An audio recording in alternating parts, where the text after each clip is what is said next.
देखिए, मैं हमेशा से कहता रहा हूँ कि जो 100 वोट पड़ते हैं उसमें से जो 80 वोट हैं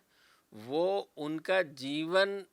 निर्भर करता है सरकार के ऊपर, और सरकार का जो मुखिया होता है वो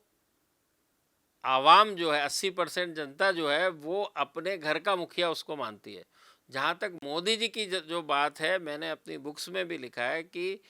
चुनाव जीतना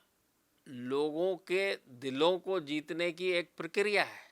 उसके बिना आप चुनाव नहीं जीत सकते, और खासकर लगातार 1 या 2 बार आप चुनाव जीत सकते हैं, बट लगातार चुनाव जीतें, इसका मतलब है आप जब तक लोगों के दिलों पर राज नहीं करेंगे तब तक आप चुनाव नहीं जीत सकते हैं। उसके बहुत सारे एग्जाम्पल आपको मिलेंगे इतिहास के अंदर, भारतीय इतिहास के अंदर। लेकिन मोदी जी का जो सवाल है कि आप ये देखिए कि 14 में आने के बाद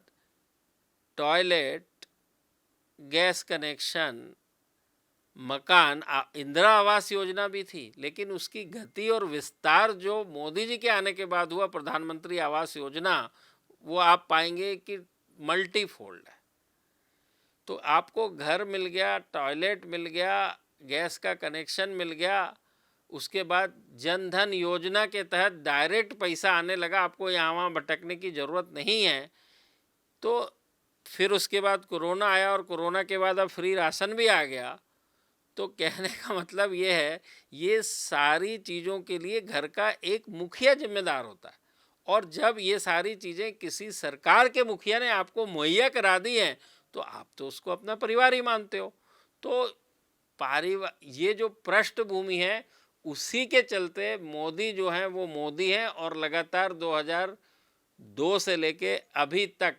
लगातार चुनाव जीतते आ रहे हैं, जब भी वो टिकट पर हैं, चाहे असेंबली इलेक्शन हो गुजरात के और चाहे 2 लोकसभा के इलेक्शन हो देश के।